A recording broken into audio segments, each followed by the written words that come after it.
Broadcasting from the business capital of the world, this is the Podcast Business News Network. Hey, welcome back, everybody. We've talked about this before, but never dove deeper into it and how to deal with it to truly make yourself feel better. I'm talking about stress. You've heard stress kills, it's not good for you.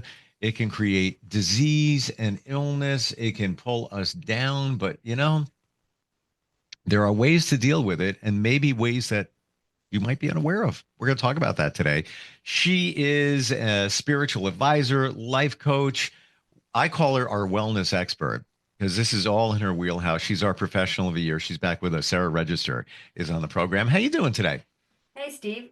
I'm ready to dive right in. Deep breath. Deep breath. Yeah, let's start with a deep breath. That's a perfect way to start. Everyone, just take a deep breath wherever you are. Down in the lower belly. Just take a pause, have a breath, and let it go. It's everything, and we don't realize it, and we minimize it because it just seems so simple. It's the built-in kind of stress reduction activation system. Breathing. It's my control alt delete. It's my reset button. Those, 3 deep breaths. I just shared this with somebody yesterday. Somebody I'm close to, shopping for a car. She's getting stressed out. The numbers. They still do what we hate from back in the day, where you're sitting there. Well, I got to talk to my manager, and he put the paper in front of you with the number and all of that. She needs to make the right decision. She's getting stressed out. I was like, don't worry about it. You're turning your car in. You have another one to borrow for the meanwhile. Take a deep breath and start listening which car you want. Which which one you want. You got all this stuff in front of you. The breath, though, is it's magical. It's magical. Magical. It really is. Yeah. In that story you just shared, Steve, the piece about taking the breath and dropping in and listening, that our intuition is not up in our head, it's down below your navel in your gut. Like, that's the seat of your intuition, is down in your belly. So that's where you want to trust your gut, is where your inner wisdom really is going to speak to you from, is from inside. So that's where taking a breath can help us to get there, to tap in and listen to that inner wisdom that we carry when we're not busy listening to the dialogue up here above the eyebrows. The monkey chatter. Yeah. Like, the way I know what you're saying is so incredibly factual about it residing in the stomach area is I gave myself an ulcer back in the day, like 7 years ago ish. And that's where it sits. That's where it resides when you're dealing with stress, right? It can reside anywhere in your body, actually. Sure. But yeah, your gut's going to take the hit for sure, if not other places. Mm-hmm. Stress can have a whole cascade of symptoms. That chronically living in stress is hard for our health. And so that's really why my message is, you don't have to live like that. You can live a full life. You can meet your stress successfully with some different kinds of strategies. A lot of it is the mindset and the mindful awareness kind of approach. But it is hard on our health if we don't have a productive way to deal when we are stressed. It's just a matter of making a choice to do it differently and having the tools to know what you can do differently. What's sad, and I was a byproduct of this, is that we get used to dealing with stress. Doesn't mean we're minimizing it. We just get used to it. And it's like, an MMA fighter. He's in the ring. He's used to getting hit, but now he gets hit again. Well, he's not going to walk away, unless he gets hit bad. He's not going to drop down, although that could be stress dropping you down to where you're in the hospital or whatever it might be. Identification of stress is probably key in what we're talking about here, right? Yeah, I would say, we are wired for habit, that our brain and our nervous system is an intricate circuitry of pattern. And so what happens then is we get default patterns because it's very efficient for our body just to go to the same track it knows over and over and over. which is why changing habits, picking up new habits, takes some focus and some practice, to get the new way rewired, we'll say. And so, Mm. from the perspective of what you're sharing, that really with stress, many of us only know how to respond to our stress as the fight or flight mode. And that becomes the default. And if fight and flight or freeze, which is really for survival adaptability, not for a rough day at the office or a blow up in the kitchen with your partner, that fight, flight, or freeze is to survive, but there's other ways to respond to stress that are not as harmful to your health as that sustained response with fight or flight. It's like all guns on, flogging the organs, bathing the cells with way more stress hormones than what you need for a prolonged period. And so we're not really designed to keep running through the stress in that mode. But like you said, we get so habituated to it, we don't recognize that we're trying to kill a fly with a Gatling gun and not a fly swatter. We don't need all that heavy response typically in our day to day, or we'll be exhausted or we'll wipe out our health. And I know this firsthand. Hearing you talk about this stresses me out. I'm just saying. It's just because I get it, Yeah. and I lived it too. Tell me your stress journey.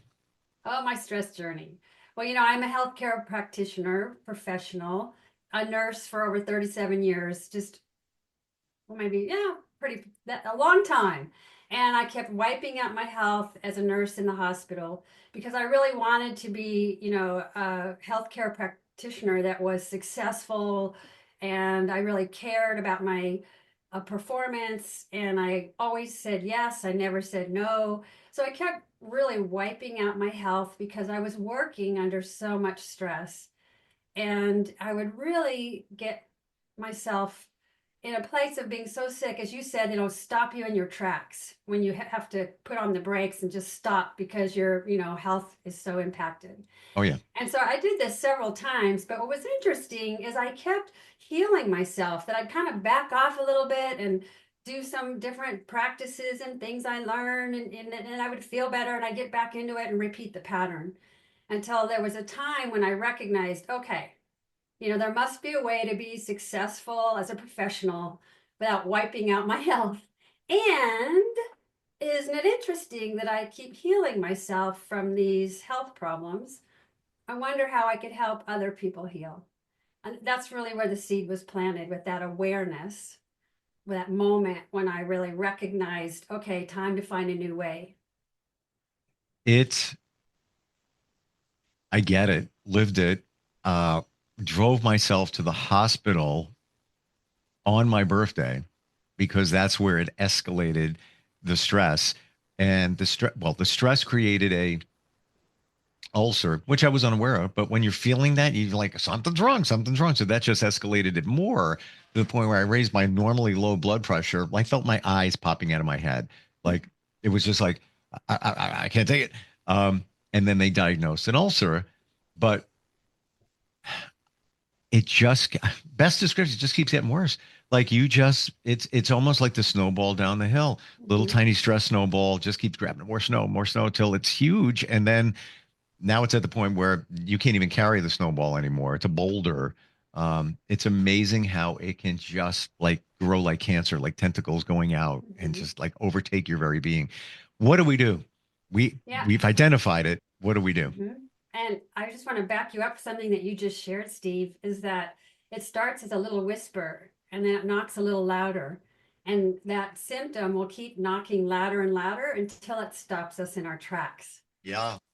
And so the key is really the sooner that we can recognize with awareness that, okay, this isn't working for me, or I'm having these symptoms, or, I would say this, the very first step to ever changing anything is awareness, that you have to see it first in yourself, recognize it before you can actually start to make choices to do things differently.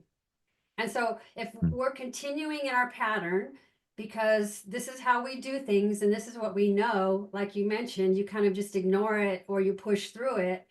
And that's what you really don't want to do, because it'll keep advancing or hitting other organs or spreading. Like you said, it'll have snowball into other symptoms. Yeah. I can say, for me, my spectrum was all autoimmune. It was like one autoimmune after another, and significant. But I finally had that enough awareness that I could see, okay, this is not going to work. I don't want to be learning my life lessons through my health problems. I think there's other ways I could be growing in my life other than trying to take care of my physical health, which, we are physical beings. So we do learn a lot through our physical body, but learning through pain and suffering is a rough road. It's almost as if as you're giving a wonderful illustration of the power that stress has over us. I just visualize stress is at the front door and it's knocking, ringing the doorbell. You didn't answer the door. It's going to knock harder. It's going to keep going. It's going to keep going. Now it's a car driving through the front door. it's Exactly. it's coming through no matter what, unless you put up something to prevent it from coming through the door and keep it at bay, keep it at the curb, if you will. Um, so let's say we're at the point where we identify stress. I got it. I know what it feels like. I know how everybody's different. You know how you react to certain situations. Now you're feeling it. Now it's doing whatever it normally does. It's knocking on your door. What do you do at that point? Well, what we said at the very start of this conversation is if we can have awareness of, okay, I'm overwhelmed or it's feeling too much, that just taking that pause and taking a deep breath is how we can put the brakes on. So that's where it takes the awareness that you can even take a mindful moment. And so I can share with you one of the most common practices that I share with people is called pause, notice, choose. And so when you feel like you're getting, like it's hitting you, there's more and more, you can't take another minute, you're like triggered and everything's overwhelming and over the top, or whatever, you're having a rough day, or you just got triggered by what someone did, something or said something, it's that awareness in the moment to just stop and take a few breaths, slow, deep breaths into your lower belly. The slow inhale and exhale is physiologically what puts the brakes on, called your rest and digest system. Also, a lot of articles out right now about the vagus nerve. Mm, mm. And so it starts with taking those slow, deep breaths. And from there, that's the pause. And then the notice is naming it, like truthfully.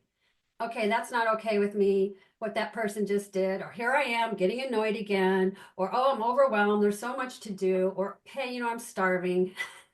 Uh, If we can name it without judgment, just like what is up for me in this very moment. And then the next question is choose. Okay, what will I do that will empower me and not sabotage me? Because we know the sabotage. Okay, so we're habitual beings. When we're numbed out and distracted, we go straight for social media scrolling. Maybe we go to the refrigerator. We have our kind of go-tos that bring soothing and distraction, but that making, the choose step is like, okay, what do I need? Do I need a drink of water? Do I need to take 10 more big deep breaths? Do I need to get up from my desk and go take a walk? Like there's something about that little reboot in your day that can help you reset. And it's simple, but we have to have enough awareness first to recognize I need something for myself. And then the second is to remember, okay, I'm going to do pause, notice, choose. That's an mm. example. Having a strategy that you don't have to have your stress run away with you. You don't have to have a bad day continue to be a bad day. If you have a practice or a door in, we could say, using your door example, to how you can like take defibrillator paddles to the heart. This is defibrillator paddles to your nervous system and a little reset. That's what it takes, actually, because bad things are going to happen, annoying things are going to be there, overwhelm when we overcommit. I mean, this is life. If it's not life, then your life is boring.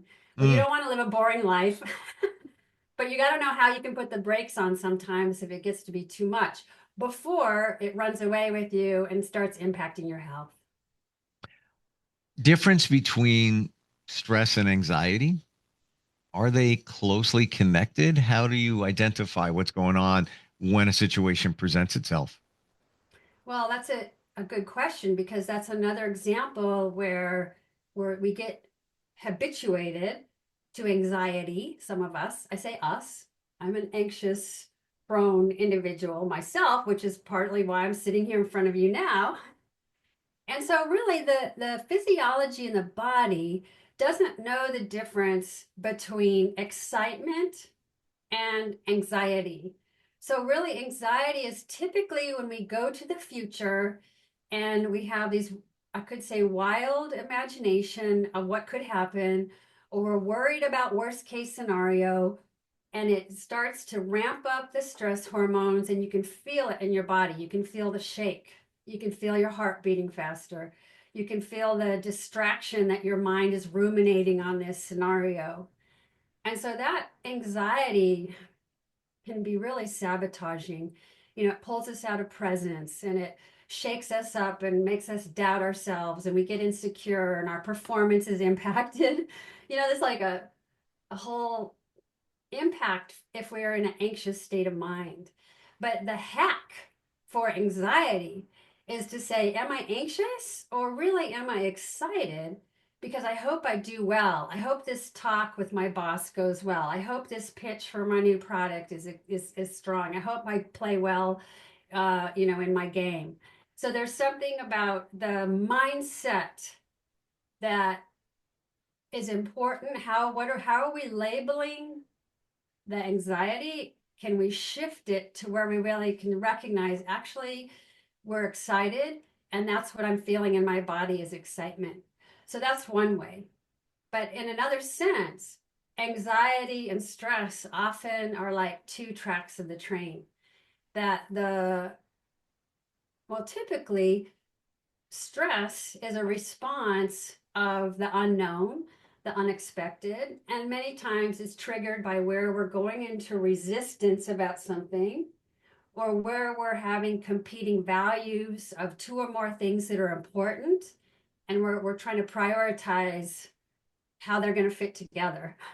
So there's many ways that anxiety can present, but ultimately it's having practices to help the system calm down, recognizing what you're feeling, and asking yourself, what do I need to do for myself right now Mm. that will empower me and not sabotage me? Do I need to light a candle? Do I need to say a prayer? I mean, it could be anything. Everyone has their own little list, but you need to think about it because if we keep the door, like if we don't have things to plug in, we're going to do our automated numb out, whatever that is. And it's Mm. often the social media scrolling, reading email news, watching Netflix binge, having that extra beer or wine. Yeah, we have that kind of not so healthy way that we've helped to fix ourselves and we're trying to soothe, trying to distract and numb. But that's where we want to have some other options so we're not harming ourselves or not empowering ourselves in the process of trying to get out of it. Yeah. And it could be, like we said about the breathing thing, even Mhm. something as simple as I'm going for a walk. Just, we don't realize it, how amazing and powerful that is. Just getting a moment, grounding yourself in nature, fresh air, just taking that pause. Speaking of pause, what were those three things you said before? I write everything down and I share them with Write it others. down. Yeah. And you know what? I put it on a sticky note, put it on Girl, your monitor. what do you think I got in my Yeah. hand? I'm Okay. not even Okay. Good. kidding. I'm not even kidding. And I love technology and I'm a tech geek, but it's when it's on a piece of paper, especially neon, and it's in front of your face, Mhm. you can't ignore it. It's screaming at you. So give that Perfect. again. Pause. Yep. Pause, notice, choose. PNC. Pause, notice, choose. Put it on a sticky note, put it on your monitor, put it in your planner, put it on Yeah. your mirror. If you practice it intentionally often, then it becomes more easy to pull out when you need it in a moment of freak out or overwhelm. Mm. And it's going to happen. Yeah. It's interesting. You look at some people and they just deal with stress in a different way. We're all wired differently, and that's Mhm. wonderful. But, I look at friends. I have one friend who's an EMT. Um, he's always on the go. Called him last night, my best friend. He's like, can't talk on a job right now. It's big. I'm like, okay, gotcha.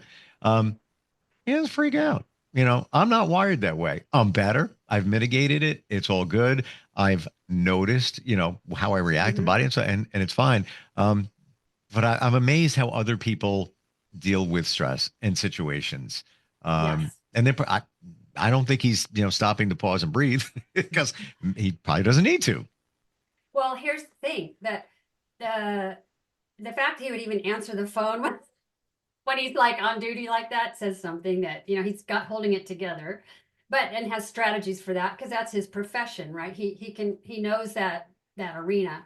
Sure. But what I want to share with you that's really insightful is that there's a belief that stress is harmful, stress is bad, and people buy into that. But if you look at the latest science of stress, what they found and they discovered is that you could take two individuals who have crazy busy lives, and if person A says, oh my gosh, this stress is going to kill me, they actually will live a shorter life, have more health problems, and truly feel the impact of that chronic stress. Person B is equally as busy, crazy life, and they're saying, because they don't believe stress is harmful, they say, wow, I'm really busy. I better figure out how I'm going to get through this. And so in the mindset, person A is like, what am I going to do? And person B is like, how am I going to do this? And so Hmm. there's a huge element when I say Wow. rewire the brain, it's we got to shift our perspective and see things a little differently so that we don't have to believe that stress is harmful. It will be if your only way to respond is fight or flight, which is not going to be helpful for your guy that's the EMT. Versus if we can have a response that's the other ways to respond to stress that's more productive with less impact from the stress hormones, Mm. then it's not gonna be harmful. We can be really busy and overwhelmed for moments, but we're not at the impact of that constant flooding of the organs, bathing the cells with too much of that fight or flight juice. It sounds like it's manifestation as well. If you keep believing the stress, it's going to kill me one of these days, and then Yeah. now on with the next stress event, eventually you're asking for it. Like your parents always used to say, "Be careful what you ask for." You're asking Yep. for it. You're Yep. asking for it. Wow. And that's what they found out is person B lives longer, healthier, because they don't believe stress is harmful. It Right. comes down to that. That's science right there. Stress is manageable, not harmful. But if you don't manage it, it's harmful. Um, Love your approach to everything. You make it clear, easy to understand. Great book out, Courage to Shine, which is available Mhm. on your website. You can get more Yes. details about it there. What is your website? Please share. Yes. My website is directions, the number 4, wellness.com.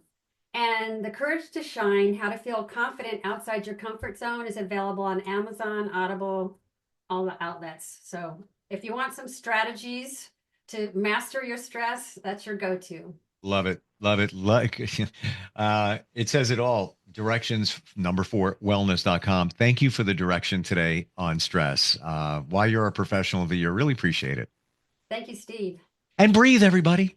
Everyone, yeah, let's take one final breath. Well, hold on a second. Not final breath. Oh, well, you know what I mean. That's And why we're here.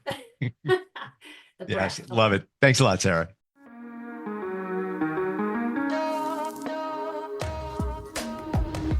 Broadcasting from the business capital of the world, this is the Podcast Business News Network.